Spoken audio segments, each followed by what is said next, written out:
Hello and welcome to COJ Roleplaying.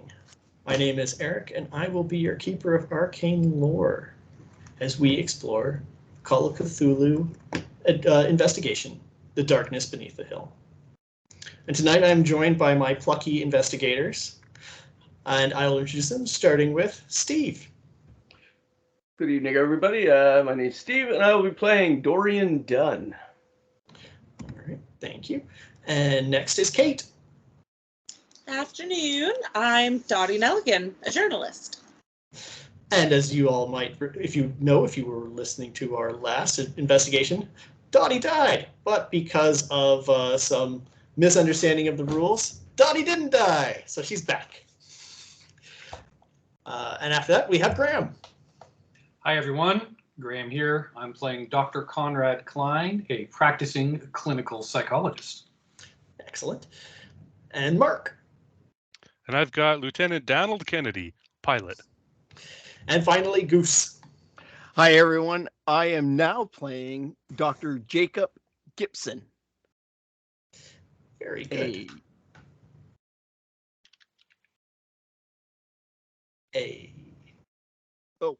A professor of occult at the... I fucking knew I was going to fuck it up. Miskatonic University in Arkham. There you go. Okay. That'll be fun for Daniela to edit out. Yes, it will. So, after the end of our last investigation, we had our investigators were wounded in one way or another. Dottie, after a extended hospital stay, has recovered from her near-death experience and is now back to relative full health, but she does have some significant scarring on her neck now. And the rest of the investigators who survived are now at full health as well.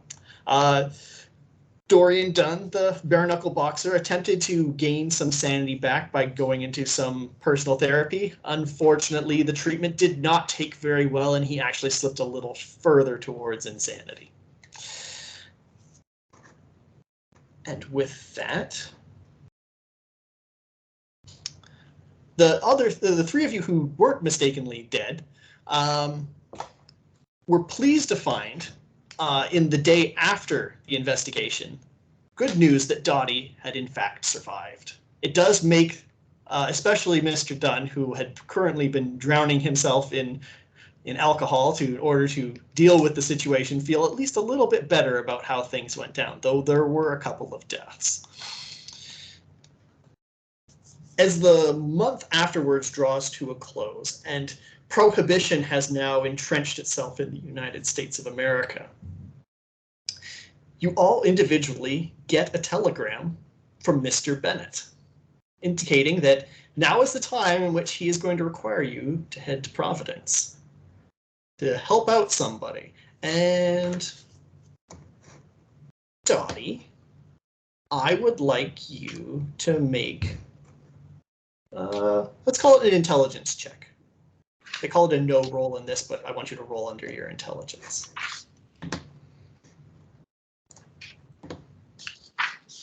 I just got 100. Oh. Guys, why did I switch to physical dice in the first place? I should have stuck with my virtual one. You found them, did you? Okay. Well, he tells you all that you'll be meeting a Mr. Josh Winscott, who is currently just inherited a house from his aunt. And in the town of Providence, you will also be meeting. Oh, and I closed it down, so that was smart of me. I closed down the name. I had closed down the document that gave me the name of Goose's character. Yes, you'll be meeting a Dr. Jacob Gibson at the train station in Providence. So you all find your way to the train station. It is a relatively inexpensive ticket to get to Providence. It's only $1.53 for the ride there. Considering how much you made during your last investigation, this will, certainly be manageable. And since you all do actually have paying jobs, you quite easily afford the fare. One thing I didn't mention, Eric, Mhm. over the month of downtime, Conrad would have looked at that book in Latin, the Libra Vonus. The Libravonus, okay. I would like you to deduct from your maximum sanity. I would like you to reduce 2%. You now have 97% maximum sanity. Okay. 97. And I would like you to add 2% to your Cthulhu Mythos score. No, where the heck is that? Unless you believe that Conrad could not possibly believe that what's in the book is real. Conrad's starting to come around to that. Okay. Maybe It there is might possible be to something, that we need to investigate a little more here too. Okay, very good, very good. Yes. Okay, that is that. not at all difficult. You find that, and you find that there is the possibility within this book of learning how to do some things that would be considered supernatural. Okay, so where the heck is the Cthulhu Mythos score on your sheet? It should be alphabetically listed in with your rest of your skills. Oh, I'm sorry. Okay, so it can go up to 2%? Up 2%, yeah. All It's right. not a lot because you haven't had a lot of experience yet. 2, 1, and nothing. Yes. Well, 1 is still, it would be 2, 1, and 1. Okay. Yes. You can't you can't roll below a 1, so you couldn't roll a hard success. It would be an extreme, well, it would be a critical success no matter what. So. All right, 2%. And I'm sorry, you said the book said, what did I learn from the book? There's a possibility of learning how to essentially cast a spell. Oh. If that's something you wish to pursue, we can discuss offline what it could be that Dr. Klein could learn. I am not going to teach you how to summon and bind a dimensional shambler, but that is certainly something that was learned from that book, but I think you might have to start with something a bit more basic. Or you might suffer some severe consequences. Yes. Successive studying of the Libravonus may increase your Cthulhu Mythos score. I'll have to look into that a bit more, but you won't be doing that during this investigation. No, that's fine. Okay. Okay. So you all arrive at the train station at roughly the same time, and I'm assuming that you'll be traveling together, roughly in the same car and whatnot, unless one of you really feels antisocial with the others. As you board the train, and would you be getting a private car for you guys, or would you be just traveling in a main compartment? Have we seen each other in the intervening month? Other than Dorian and Conrad have spent some time together, but That's very much up to you guys. Jacob will have a private car. Jacob is traveling different. Yeah. I feel like Dorian would probably be amenable to hanging out with the group. We did share some stuff.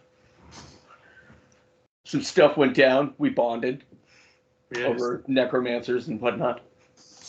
Flying knives. Daddy. Mr. Kennedy, have you been available with the others, or have you been aloof?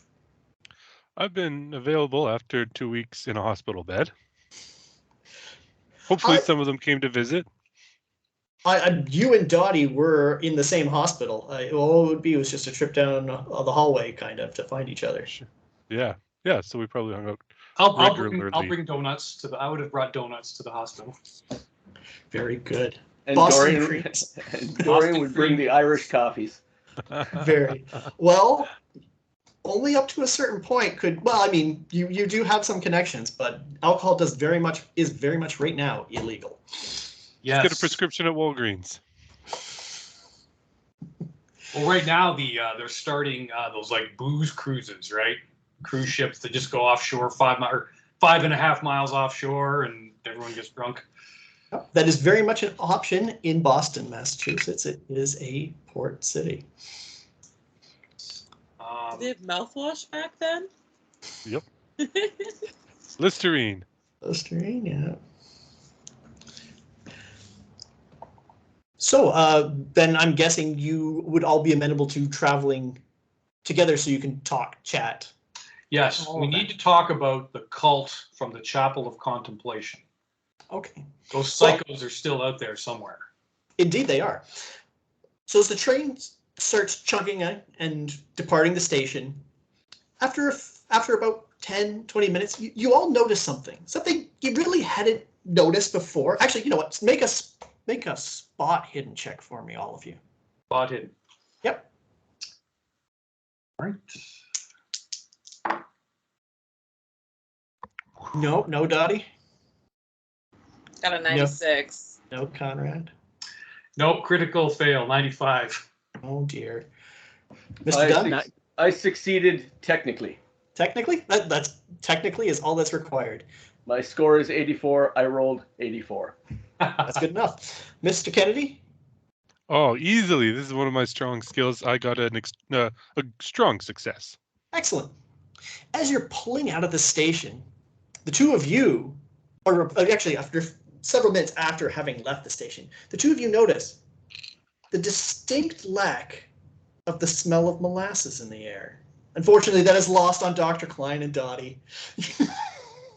As you pull away. Right now. I was going to do that. It was for you, but... Oh, well. But yes, the smell of molasses leaves your nostrils as you depart from the city of Boston, and you find your way up towards the town of Providence. It is about a 2.5-hour train ride. So if you would like to start discussing the Chapel of Contemplation or anything else, you have 2.5 hours in front of you. Mm-hmm. Right. So there was trying to find the police report because there's a whole bunch of handouts. Indeed, there are. There's a lot of handouts. The redacted one? You would have had. Well, you don't get to know unredacted what's in one. the non-redacted one. Your character does not know any of that. Yeah, that's fine. No, but there was the one guy, the pastor who escaped from Yes. prison. What was his name? Michael. Ooh. Thomas Corbett. He was the Myers. No, unfortunately not. That would have been from. But anyway, yeah. So Michael Thomas. Pardon me. Reverend Michael Thomas. Reverend Thomas. That's it.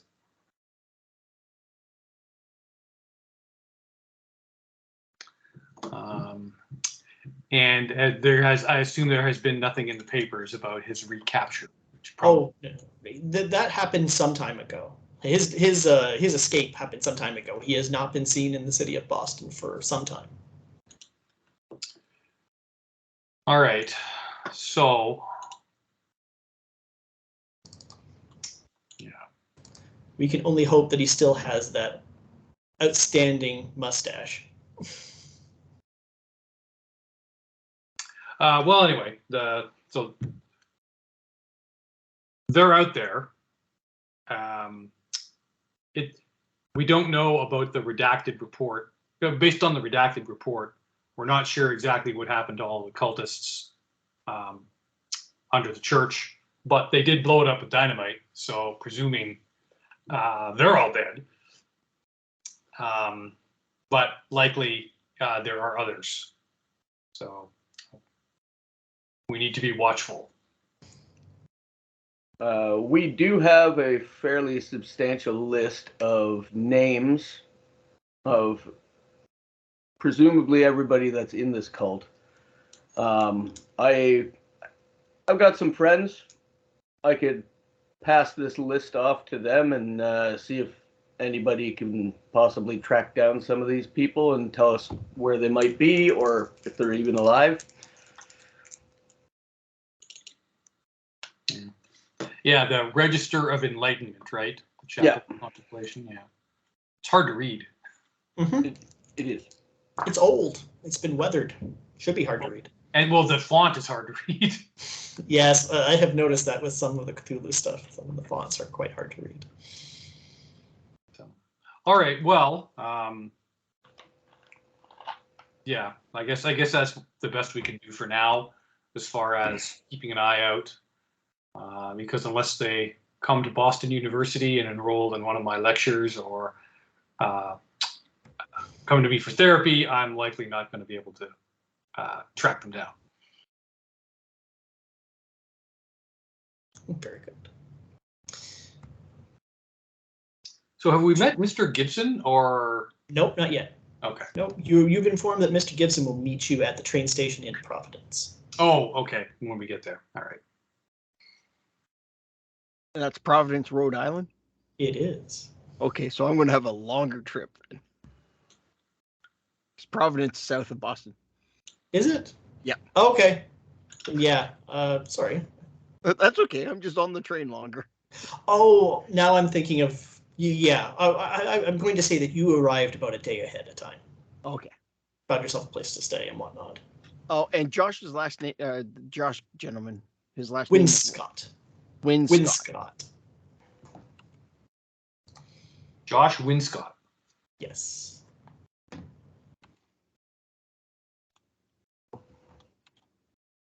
And he's the one that bought a house, or is he like a liaison between? He has recently inherited a house. Okay. And sorry, what's the name of our the guy that's sending on us on this job again? Mr. Arthur Bennett. He helped clean up the mess in the Corbett house for you guys, and has recruited you for this investigation. I can't remember what the name of the. Dorian wouldn't know it, but Steve can't remember what the name of the organization he likely belongs to is. Oh, he didn't tell you. I know he didn't, but knowing the Cthulhu mythos and stuff, I'm pretty sure I know what it is, but I can't remember what they're called in the stuff. If you're thinking of the Silver Twilight Lodge, that's the one I'm thinking of. I'm going to tell you right now that you would be wrong, but that's okay, because I get to make up things in this world too. So yep. I have made up my own little secret Nice. organization. Good for you. Yes, I know. Okay. Yeah, so I don't have, other than the cult and the Chapel of Contemplation, these psychos, I don't really have much else to say. I will apologize to Mr. Dunn for his regression, although sometimes you have to take some steps back before you take steps forward in therapy. Yeah, it's possible at this point that you've uncovered a little bit more trauma that you kind of boxed away when it was happening. Perhaps I think the realization that the face in the tub and the face in the room of Mr. Corbett has been haunting you a little. Yes, and repeated blows to the head need to be studied from a scientific point of view. We don't know yet what happens, although there are many cases of people going simple after getting struck in the head. Indeed, there are. So, assuming that your conversations drift towards the more mundane aspects of life, the rest of your trip is largely uneventful, aside from being slightly disturbed by the appearance of the beverage and snack cart that comes down the train. All the beverages are, in fact, quite non-alcoholic, but there is some water or soda pop that can be available, or snacks and cigarettes. Cigars at a higher price, of course. Oh, well, I would just assume everyone's just smoking. Of course, but I mean, if your pack is empty and you did not pack another one, I mean, or if it's in with your luggage, then cigarettes are available, of course. Like it's what, 1920, right? Mm-hmm. Yep. So everyone smokes like it's a cure for cancer. Mm-hmm. Very much so. Calms you right down, actually. Cigarette sales are probably way up with booze sales off limits. Cigarette sales spiked probably very much after World War I and have increased again now that alcohol is very much out. It is very much unavailable to a lot of people. So as the train pulls into the station in Providence, you disembark and collect your luggage, and standing off by himself a man who's got no luggage with him. Goose, care to describe your character? He stands buffly, just shy of 6 foot tall, scruffy beard. Looks like he is well dressed, and walks with a cane. Well, he's holding a cane. Mr. Gibson, you had a fairly good description of the 4 people you're looking for, and these 4 people very much stand out, especially since they are together as a group. You gather that these are the people you've been waiting for. These are the droids.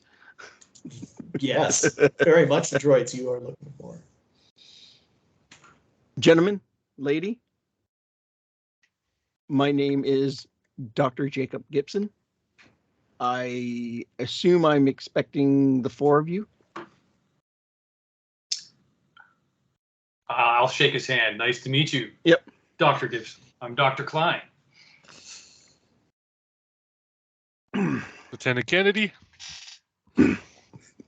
Dottie offers her hand. Hello, Dr. Gibson. Dorian Dunn. Perfect. These are, in fact, the names you were expecting. Oh, perfect. Even better. I believe we are to meet Mr. Bennett. No, you are not Nope. meeting Mr. Bennett. You know that you need to go and meet Mr. Winscott at his new house.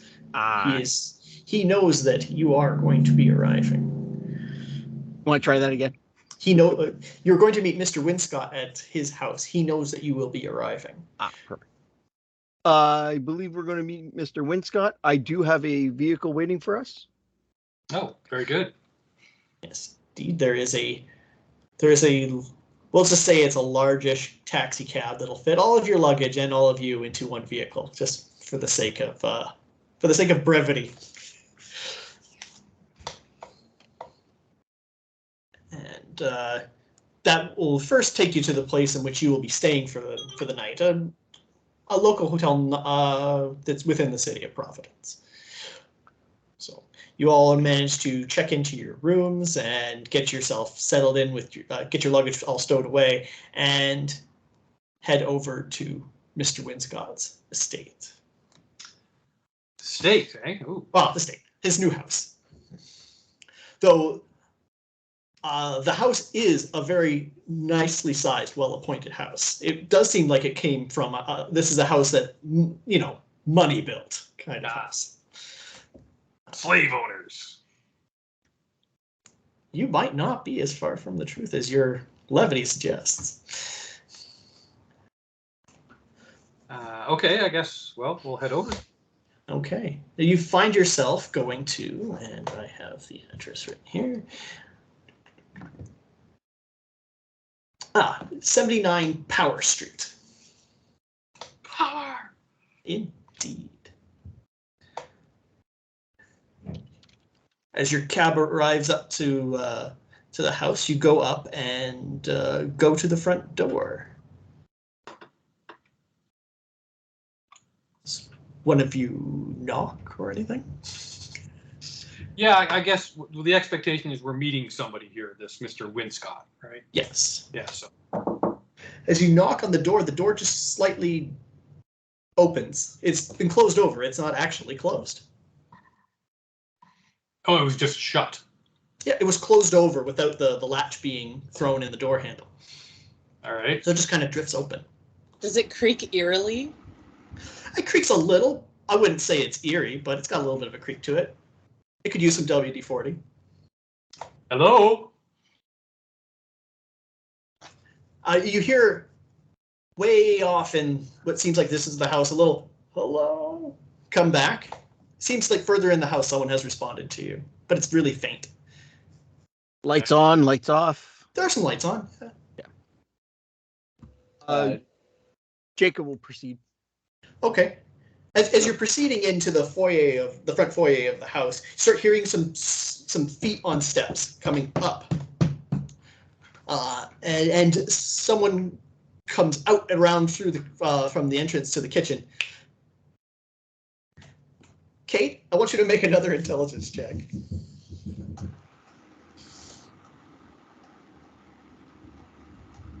39. 39? Okay, that's under your intelligence roll. You actually kind of recognize this person. The name didn't strike you before. I mean, there's probably lots of Joshes out there, but this is, you used to like travel in wealthy circles before you decide to go off on your own and make your own way in the world. And yet you kind of recall this Josh from your childhood because, well, he's also coming from money. So in the Massachusetts area, that's not entirely uncommon. And so he recognizes you right away. It's possible that maybe he remembers you a bit more than you remember him. He says, Dottie, I was told to expect someone I knew. I did not think it would be you. And he offers you his hand. Dottie takes his hand. She says, I'm so sorry. Do I know you? Like, I recognize Josh you. Winscott, we went to like the same private school. the boarding school, it's about just outside of Boston. Oh, yes, the boarding school. Well, this is fantastic. Well, I'm glad I get to share this new adventure with someone I know. This is fantastic. Oh, pardon me. My name is Josh Winscott. Welcome to my new house. I just inherited it from my aunt, and it is fascinating. And he offers you his hand to each of you. So how old does he look? Oh, he's about the same age as Dottie. Young, not too old. 20, How 30? old is Dottie? Dottie's 27. Yeah, so he's about 27, 28, somewhere in that range. He had an elderly aunt who seemed to have liked him best of everyone. He invites you into the kitchen for some coffee, and he pulls out a Turkish cigarette and has a smoke as he tells you about this new house that he's gotten. It's one of the oldest houses in Providence. It goes back to the colonial days before the Revolution. And that his ancestor, oh shoot, I lost that. Hang on a second. Elijah Winscott had it built back in around the 1800s, early 1800s.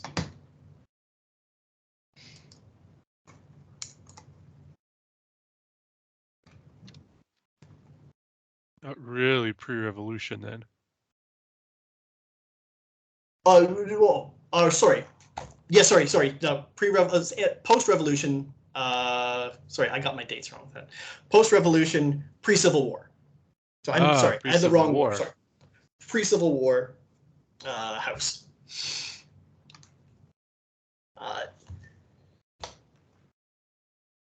That it had belonged to him after he had it built. It belonged to him shortly before his death.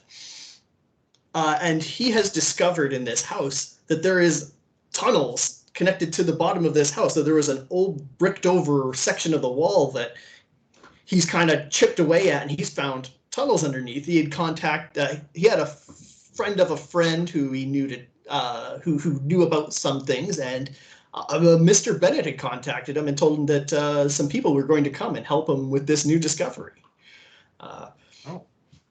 Rats? Oh, there's no rats. No, not a squeak. No rats at all. Anything out of the ordinary?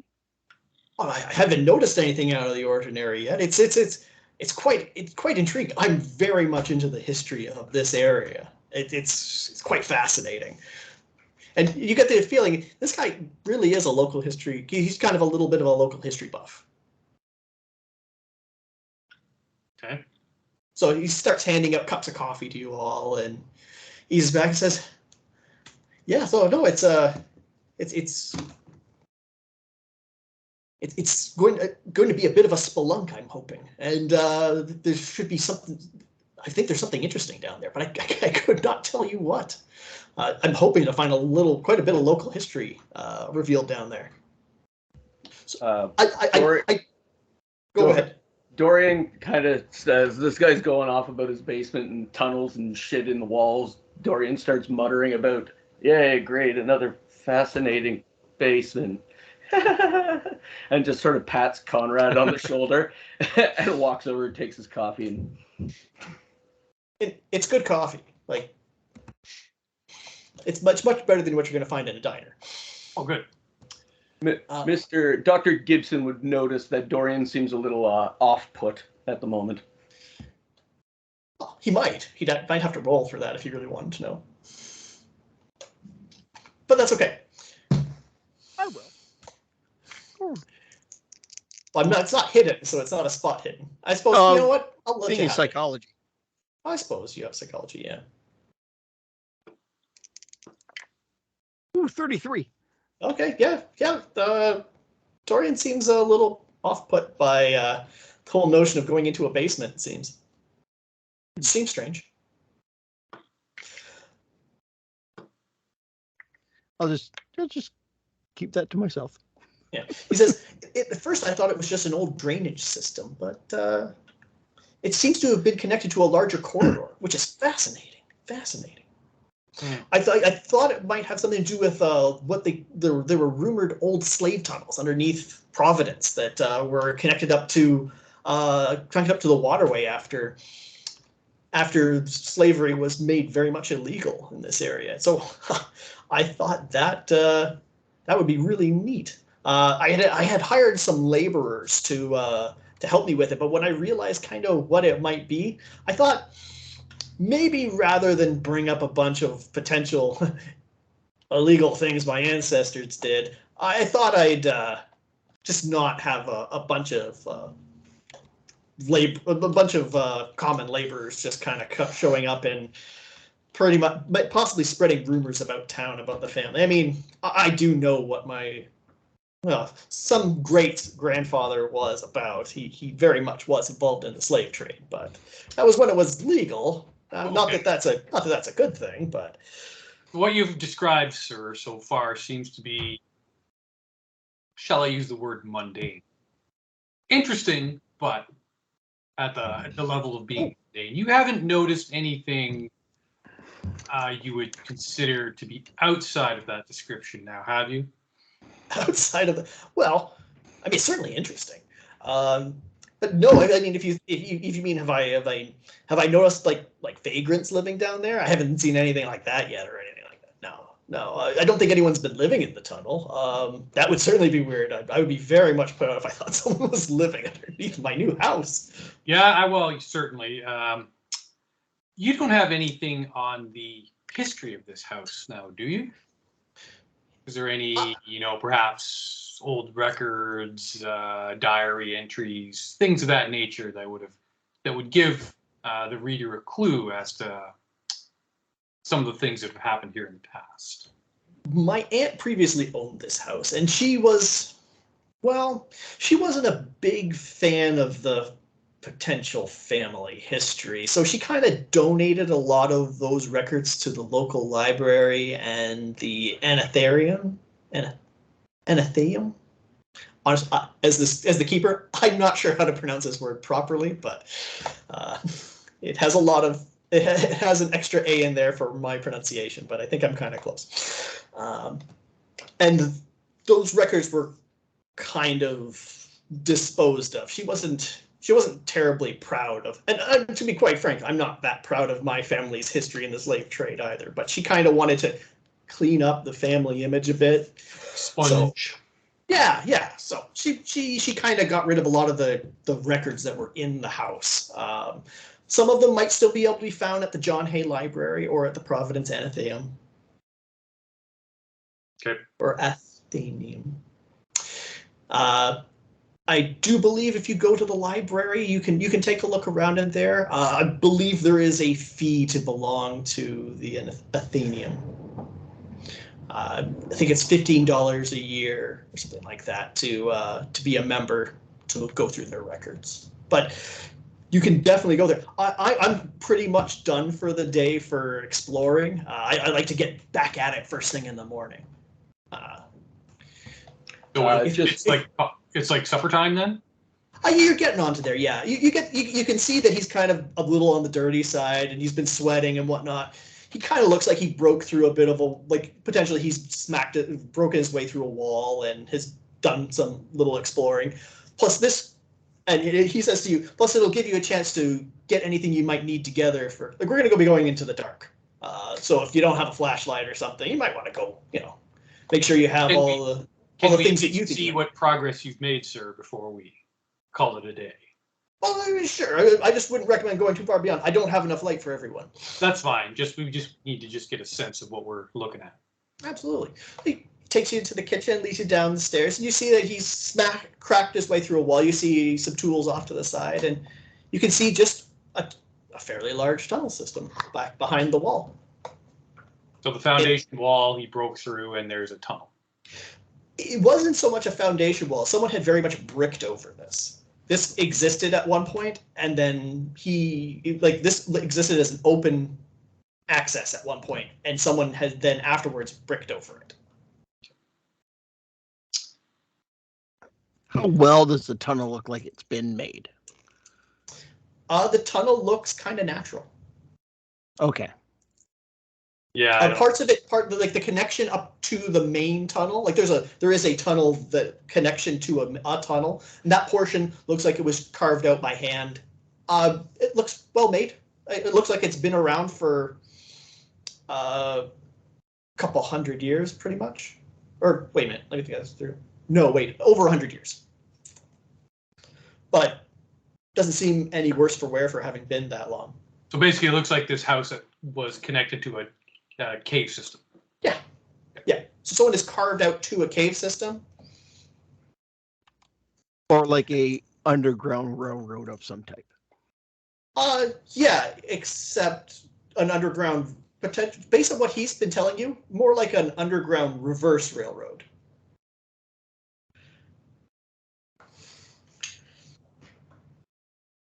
Okay. So is there anything else here in the basement that draws the eye as of interest? Not so much. Last basement we were in had a lot of interesting things. No, I mean, it has the stuff that you'd expect to find in, well, I mean, I don't know what you'd expect to find in a rich person's basement. It seems to have basement stuff in it. There's, some crates, barrels. It's not nearly as haphazard as the last basement you were in. Fabergé eggs and... No, there's no Fabergé eggs. People don't keep those in their basements. Most people don't, anyway. I got me some basement stuff. Yeah, there's things for the upkeep of the house that are down there, tools, supplies, that kind of stuff. You figure this is where he got the stuff he needed to break through the wall.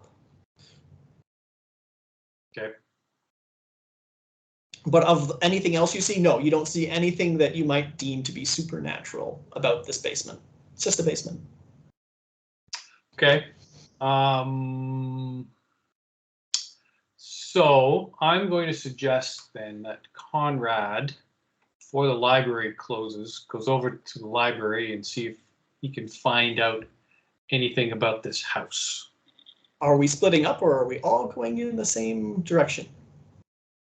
Together Johnny will now. go to the library. Okay, which library do you want to go through? There's the John Hay Library and the Providence Athenaeum. Well, I've got a pretty good library use and pretty good English, so I should probably just go to the library, the John Hayes one. Okay, you can do that. Are those skills applicable to the Anatheum? Yeah, library use skill is a library use skill. It's considered a library. It's just a private library. Oh. That's why you have to pay a fee to get into it. Maybe I'll go there and try and persuade whoever's sitting at the front desk. Charm your way in. Yeah, try anyways. Fast talk them. Well, you can try if you want. Are you splitting up, or are you staying together? No, I want to go to the private library. Private library? Okay. Dorian's not much use in a library. Okay. All the repeated blows to the head and whatnot. Sure. He's while you guys are doing the research thing, I'm gonna hit up the hardware store and pick up some supplies that we might need for checking out these tunnels. I'm thinking like miners' helmets. Anything else anybody can think of? Yeah, lights, rope, I don't know, boots. Axe. An axe. Like a Pickaxe. pickaxe. Okay. Yeah. All right. I'll go grab all that crap and meet you guys at like. He checks his watch. Say 3 hours from now at the local Denny's. Mr. Kennedy, what do you want to do? I want to go to the library. Which library do you want to go to? Free library. I'm Free a veteran. I'm not library. paying for a library. Very good. Okay, so we'll start with Dr. Klein and Mr. Kennedy going to the John Hay Library. Okay. So this is the current home of Brown University's library collection. It was opened in 1910 and is found at 20 Prospect Street. And it looks, let me find it. I'm in the wrong folder because I was looking at stuff for the previous investigation. It's fairly new then. Fairly. So it looks, I've got to open up the chat here. It looks something like, come on. There we go. As it loads, it looks something like that. Sure looks like a library. Doesn't it? Okay. That is a library is a marble edifice in the English Renaissance style. And it is already proving too small to adequately contain the enormous collection within. All right, you open up and the ground floor is open to the public area and consists of one long reading room with reference shelves and periodicals. The mezzanine floor above the entrance is the Harris Room, and with its 2-story stack and inscribed fireplace. And the third floor contains rare books, a large exhibition area, and specialized collection, including the Ryder Collection of Rhode Island history. Okay. Well, we want to see if we can find anything that his aunt, Josh's aunt. Did we get her name? I don't think we got her name, right? No. No, No, we you didn't did get her not. name. We got the ancestor Elijah Winscott. Elijah Winscott, yeah. Yes. I'm not sure if I have her name. Aunt Petunia. Sure, Aunt Petunia Winscott. Okay, so we need to see if we can find any records donated by Aunt Petunia Winscott. Okay, make a library check. Both of you. Library use. Yes. Okay, so that is a 32, so that is a hard success. Regular success. Regular success, very good. All right, you find connected to you find some records connected to Elijah Winscott having been connected to the slave trade in 1796. Elijah the. Oh, the house was built in 1796. And he lived in it briefly before becoming ill, at which point he retired to the countryside where he died in 1811. Michael Winscott, Elijah's nephew, inherited the house. With the end of the slave trade, the family's various remaining business ventures, such as textile manufacturing and rum distilling, maintained the family's fortunes after the Civil War. With the closing of their textile factory, the family's fortune steadily declined. There's his aunt's name. Her name's Florence. We can go with Petunia anyway because it's more fun. With his widowed Aunt Petunia lived in Elijah Winscott's home until her recent death, where she bequeathed it to Joshua, which you find in periodicals. You find this through various articles in the newspaper, as well as some of the records of Providence history. And that's mostly what you're finding. So those were you did find a little bit of records there that she had donated, but most of it was news clippings and information about the town. Fairly mundane then. Mm-hmm. Yep.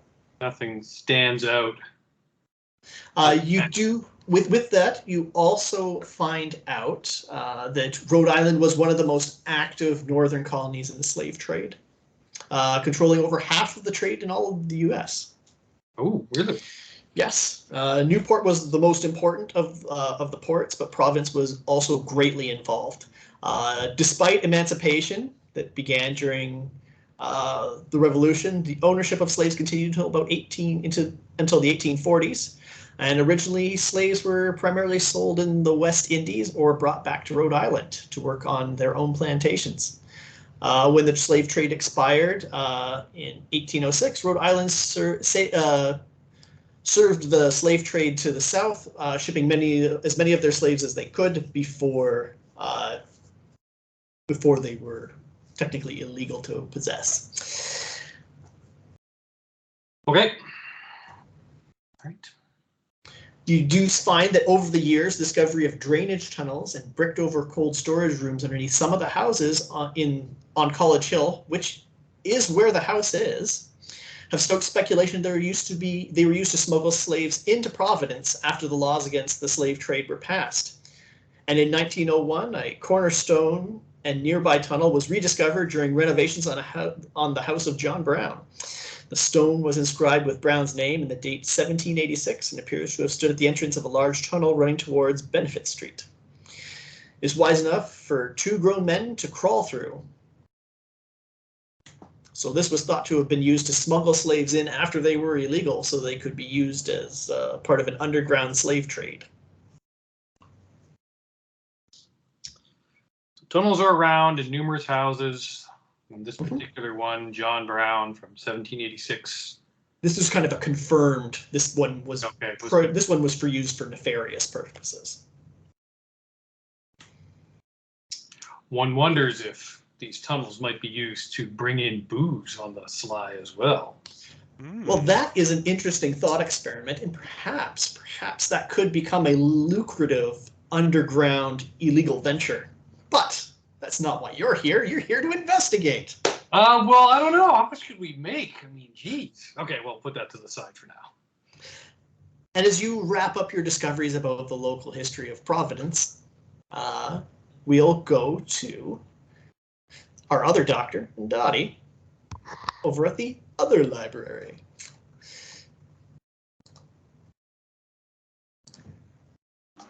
Can Dottie grab like a thing of like crab cakes to bring to persuade whoever's? I'm like, what's Rhode Island famous for?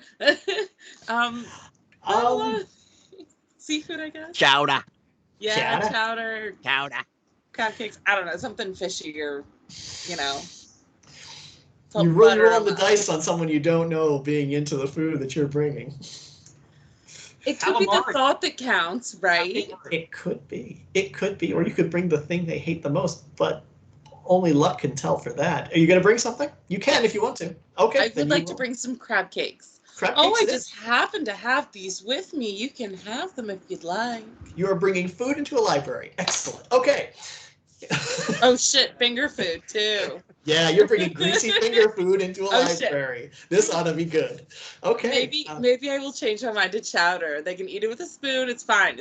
No greasy fingers. You do realize there are not styrofoam takeaway bowls in this time. Are there services? There's service. I don't fucking know. Okay, scrap it then. No treats for the library people. No treats for the librarian. Okay, well, you do come up to the Providence Athenaeum. I'm not sure how I'm pronouncing this. You do approach it, and the building looks like this. It also looks kind of like a library, but it's looks like it's a bit older, a bit more, maybe a bit more money went into it, as it is a private library. It has ivy on it, so it must be esteemed. Indeed, I think that's part of what's going on there. So, Jacob open the door for Dottie to walk in first. Well, thank you, Mr. Gibson. Dr. Gibson. So this is a private lending library. It is in the beautiful Greek Revival style. And it was built in 1838. The library includes many historical documents, but access is limited. Thank you, Mark. Athenaeum is how you pronounce it. Athenaeum? Thank you. Athenaeum. Go play the sound for you. Okay. Pocket crab cakes. There is a clerk at the front Whatever, desk. man. Welcome to the Providence Athenaeum. See how well I know how to say it? I must clearly work here. But no. The clerk welcomes you to the Providence Athenaeum. I don't recall you having seen you before. Are you a member of this institution? I give it to Dottie. Dottie's just going to be like, no, we're actually from out of town. We were hoping that we could come and read into a house and Oh, fantastic. Membership fees are $15 a year. she tries to like bat her eyes and just act real sweet and try and persuade them. We're just here for a town, just for a job. We don't get paid for our job yet. Do you think you could turn a blind eye? I'm going to say roll a persuasion roll with disadvantage. I got a motherfucking 9. roll the 10 die. Roll a d10 again. 5. So that's a 59 because you were rolling with disadvantage. So what's your persuade score? Oh wait, because disadvantage, I think, would that be 14? No. What it is you roll 2 10s dice and you take the higher of them. So since it was a 5 on the 10s die, for the second one it's 59. So what is your persuade score? Okay, because I was rolling my 100 dice, and that was my 9, and that's fine. And that's fine. So what's your persuade score? It's a 70. It's a 70? Okay. A regular. With a regular success, he looks at you and says, well, I mean, it's not like you're here all the time. I suppose I could give you a discounted rate for $6. I think that's more than fair. Now, would Dr. Gibson have to get to pay $6 as well? Yes. I tried, man. I tried. It's okay. So you sign up for a 6. Well, no, it would be more than that. You sign up for about an 8-month membership. You got it at a very steep discount. I'll take it. But it's not for the whole year. And since you're not really going to be here for the rest of the month, the clerk feels fairly confident that this is good for the institution as a whole. And so he has you fill out some paperwork to become members for the year, for the intervening time, and collect your paperwork, which has your name and address and everything. So it's entirely possible that you're going to receive mailing letters about what they're doing. But will that affect my sanity points? No, not at all. You're just going to be annoyed with mailing letters. That's all. We're going to get junk mail. Yes, you're not going to get No, junk I mail. know. I'm asking if that'll affect my sanity. I fucking hate We're junk going to get mail. spam. Yeah. So you are now invited to come in and make use of their library. Well, go ahead and do a library use, if I may. You may, and as soon as he puts his headphones back on, so can Dr. Gibson. It would be my D100, right? D100, yes. 77? Out of? And 70. No, you only have to, it's not with disadvantage anymore. It's just roll it once. I did. Oh, 79 out of 70. Oh, okay. So you failed. Dr. Gibson, please make a library use check. 12. 12. I think is that an extreme success? That is that's my 5th. So, nope. 14 is my 5th. Okay, so it's a hard success. That's still good. That's still very good. No, 18. Okay. I I gotta read the right freaking skill. Okay, so it is an extreme success. You see that Dottie starts getting distracted in the periodicals section. She seems to have found some articles that are, you can't quite tell whether she's enraged at the quality of the article or whether she's deeply invested in it. You can't quite tell just by looking at the expression on her face, but she seems, as a journalist, she seems to be invested in certain written articles and is not finding anything. You, on the other hand, find about the same amount of information as the others did, but because you're in the private library where a private letter has been donated by Aunt Petunia, you find the Bishop letter. Oh, Jesus Christ. Kind of glad I didn't find that. It gets easier to read if you zoom it in. So, but, Yeah, I will read it. Okay, perfect, because I couldn't zoom it in. Providence, January 5th, 1811. Dear Philip, it is with immeasurable sadness that I will tell you that Elijah Winscott has passed from this world and is now in the loving arms of our Lord. We had all known that he was not in good health for some years in both his body and his spirit. He had made it... Oh, shoot. I think it's a better version in my PDF. Hang on. Yeah, this is pretty low resolution. Yeah, it's much better in my PDF. I kind of did a snippet. Okay, there we go. It's because it's got dual lines for the script, so it doubles over when you're trying to read it. He had made it most hard to know his troubles, for he had quit the company of his fellows. I did visit him in the country house where he had lived for some years now. As he lay in his sick bed, he broke his silence and told me a tale that I cannot properly reckon. I do not rightly know if I should tell it now to you, but I know you worried greatly for our friend.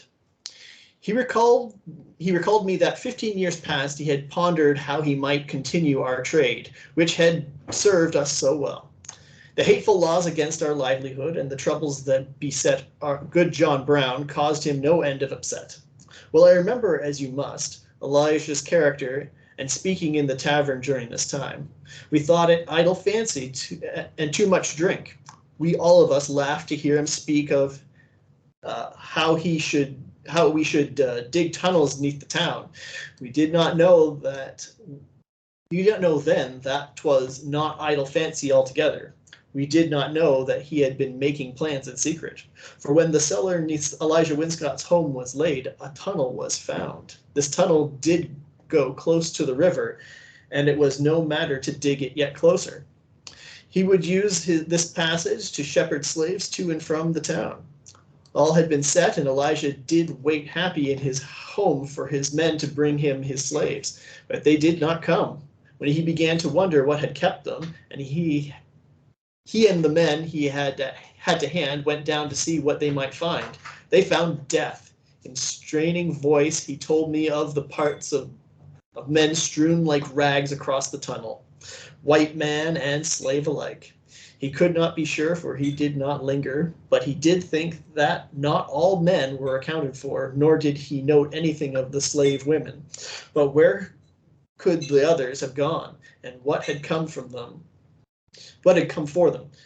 The shadows of the caverns did seem to lean at him, keeping the mystery from him. Quickly he returned and quickly he made the walls of strong brick underneath his home and near the river to keep out whatever may be below.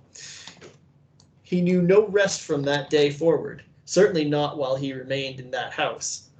All we knew then was that he fell ill and spoke no more of schemes to thwart the laws. From his sickbed at the end of his life, he said that chasms plunged deep beneath the town, and he had quit. He peered out his windows at the swaying red maple trees and seemed to calm. I can only think that this country house was some peace to him as he breathed his last. May his heirs have better fortune in that house in Providence than he. With sincere esteem, Jacob Bishop.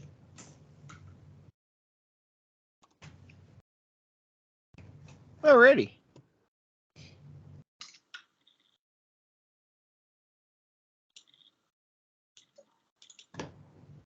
I will note down the important parts and then put it back to where I found it. Yes, it is not meant for you to keep.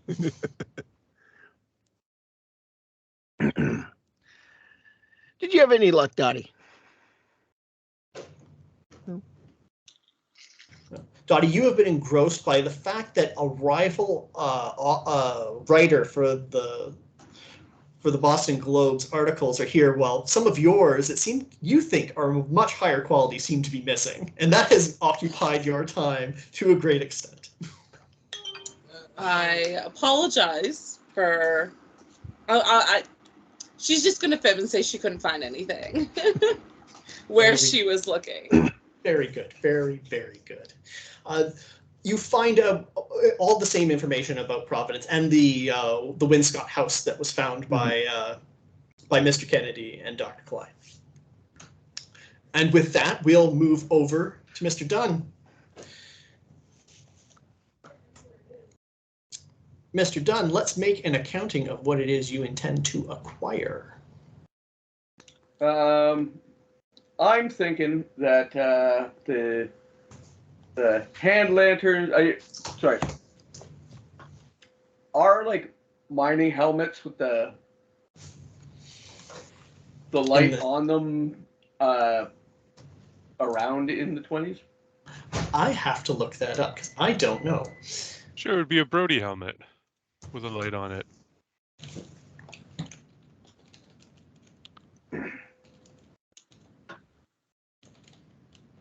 That's one right there. Oh, Those are headphones. These helmets were approved for service on 15th of May, 1916. Now, were they available to the public in 1916, or were they available to mining companies in 1916? Well, the Brody helmets were used as infantry helmets in World War I, so they'd be at any surplus store right now. Ah, were they used by Americans with lights on them? Hmm. Well, I mean, that one was a firefighter helmet. It had a leather flap on the back, but easy enough to convert. Well, yes, it would be, but would a hardware store carry them? No. So you're probably more looking for flashlights and lanterns. All right. Of which we talked about it before. There are flashlights available, and you'll need batteries for those. There are also carbide lanterns as well as kerosene lanterns. Well, I'm going to assume that we all still own the ones that we bought last time. A carbide lantern with a tank of carbide. I don't know what you normally pack in your luggage. Oh no, I'm not. I didn't bring my lantern, but yes. I'm going to assume that Dottie still has her flashlight. Yes. And I don't know if anybody picked up Goose's Harold's flashlight. Dorian did not. So are we letting Dottie? Oh, sorry. Steve, please make a luck roll for me.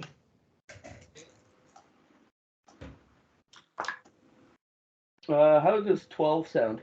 So that 12 sounds like it's below your luck. Yes. So yes, Harold's flashlight was picked up. Let's see here. Out of the four of you, you picked it up. Oh, all right. So yeah, I guess I'll pick up 2 more flashlights because they seem to be the new rage. That's only 4 of you, and there are 5 of you. Okay, I will buy 3 flashlights then. There we go. They are all the rage. Would you want to pick up some extra batteries too? Yeah, I might as well. Dorian's got some cash. He does. Not a lot, but some more of your money has come over from Ireland. Not a ton of it, but some more of it. And then yeah, I'll just pick up some rope, if the doctor suggested boots, so I'm just going to say that Dorian would have got everybody's shoe size, and I'll pick up some good hiking boots. Some good hiking boots, or cave boots if they got them. I don't know if there is a cave boot. Work boots. You can find hiking boots. And then Even old combat boots would do it. Might be hard to find those for Dottie's size of feet. She's not very big, and women's feet tend to be a little smaller than men's. Come on, they would have made them in my size. Unless Dottie was a freak. Common footwear for soldiers back in 1914 to 1919. That's a bit of a stretch. Would they not have also been sending very, very young men out to war that may have smaller feet? I don't know. I'm pushing here. The men had to fool them to think that they were adults. Okay, So, never mind. yes, some men would have passed. Some young men would have passed for adults, but they would have had to appear to be adults. We're going to say, and for those that would have been smaller, there's fewer of them than those who are of common size. Fair enough. I'm in the thing. I'll open the window for a minute.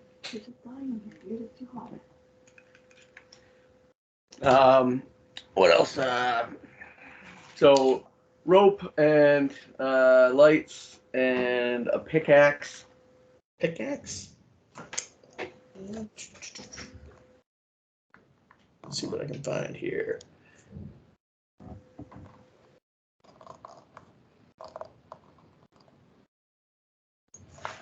I don't think a pickaxe would be that difficult to No, find. I'm just trying to find it on my list of stuff. Oh. What else might we need? A canary. Oh wait, no, we're not actually mining. You're not. Maybe some sacks. A sack full of sacks. Do you want to buy? I'm not buying a sack full of. No, I have a suggestion if I can make it, or can I not? If you think you would have made it before you guys parted, you can. Chalk. Yes, that is a good idea. Yep, chalk's available. Yep. So you've got boots, flashlights, rope, and chalk. Anything else? Overalls. Yeah, probably not buying overalls.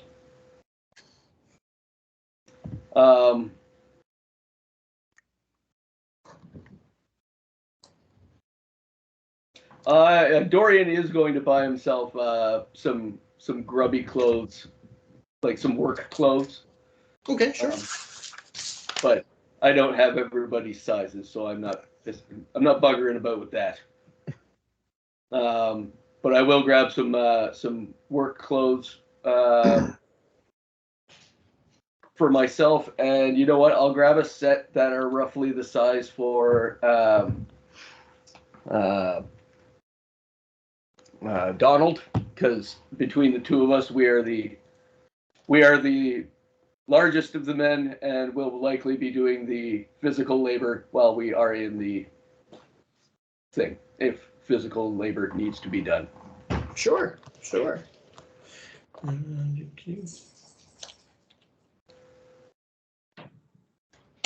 Just doing some math on what this is all going to run you.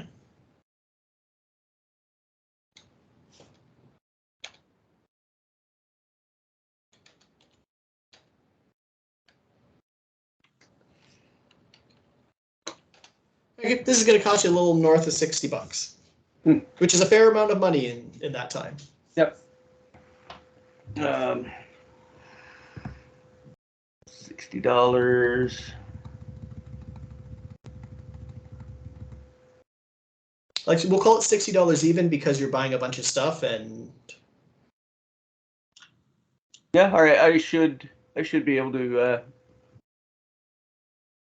deal with that. I'm going to be very specific, and I'm going to ask everyone what they brought with them that they would think they would need on an adventure, or what they would need in an investigation, not an adventure. You're investigating. What did you bring with you that you think you would need? Bullets.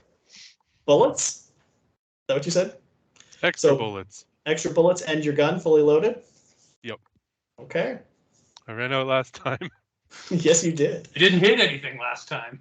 That is also true. Actually, no, he hit once. I got one hit. Got one hit. Must have forgotten all the Both. misses. He hit the first time, I think, and then he missed every single time after that. Second one? Okay. I'll Both bring the- Wrenchy.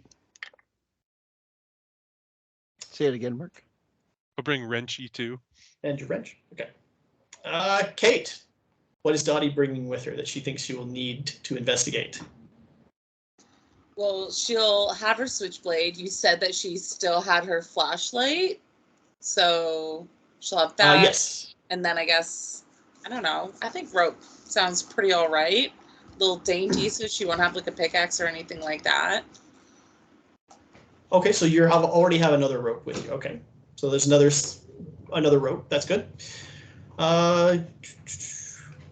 Steve, did Dorian just bring his brass knuckles with him? Brass knuckles, money. Yeah. Okay. The flashlight that I picked up. Yep. What did Dr. Klein bring with him, Brandon? Dr. Klein, I've been thinking about that. Dr. Klein smashed his lantern in the face of that sorcerer last time. He sure did. So that's out. So I will be relying on the flashlight purchased by Dorian. And he doesn't have any weapons. I guess he's just wearing his suit and hat. Does he want to change that? Does he want to bring something that he could thump something with? It's not outside the realm of possibility.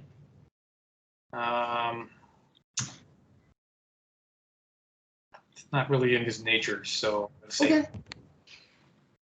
Okay, that's fine. Yeah. Okay. Dorian could be teaching you to box as payment for therapy. Oh, well, my fighting brawl did go up. I managed to roll it. So. Well, there we go. Goose, what is the good doctor bringing with him? He'll have his sidearm with extra rounds. He'll have a set of jeans, flannel shirt that can get dirty and stuff. A small backpack. Okay. Yes, I was going to tell you that you likely did not bring your rifle with you. No. Okay. Good. No, I'm investigating a house. The likeliness of me using my long rifle is going to be slightly nil. Yeah, and I would almost have argued that you haven't had an experience where you would think you would need a gun, except that now you've read about body parts, and now you brought the gun with you. Now you are considering carrying the gun, it all the time. If you hadn't gotten the letter, I might have argued against you bringing it with you because you had no reason to. Yeah. But you now have a good reason to. Okay. With all their goods acquired, you know that you're going to meet Mr. Winscott at his house in the morning. So you are now able to meet back together at your hotel and talk about this in any way you want. Other than that, it's dinner in bed. Yeah, just we'll make sure everybody knows about the history of the slave trade. The Elijah Winscott, who built the house, was a slaver. He's been dead for over 100 years. We've heard that before. And the family was rich, but they went downhill. Rhode Island was big into slavery, didn't end until the 1840s. And there are tunnels around. It has been determined to be not uncommon. Mm-hmm. And there is a potential business venture here, if we could think about later, using these tunnels to bring in other things. There might be a market for. Steve, upon hearing that, I would like you to make an intelligence check. Because I don't have a criminality check for you. I can't hear you, Steve. You're muted. You're on mute. I got a 22, which is below my 50. You, upon hearing that, think about it, and you know some people who bring in hooch. And if you know about that in Boston, especially 23 out of 50, that's a hard success. Yeah, you've heard word that someone might already be making that kind of activity here. You might you don't work. You haven't worked directly for those people, but you've worked for people who know those people, and it's up to you whether or not you want to discuss whether or not that would be a good idea to muscle in on somebody else's rum running territory.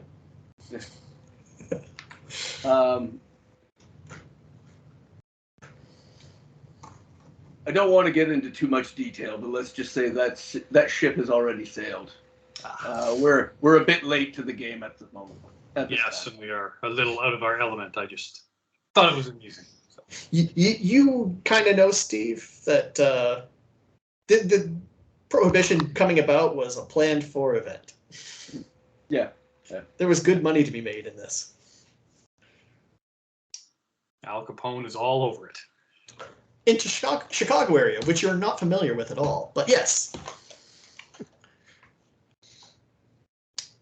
Jacob will also relate to what he found, how Elijah went down in the tunnels and found dead bodies of slaves and his men prior to sealing it up. Torn apart. Parts everywhere. I understand there is a slight time difference between then and now, but if you have a weapon of some sort, I would suggest you bring it.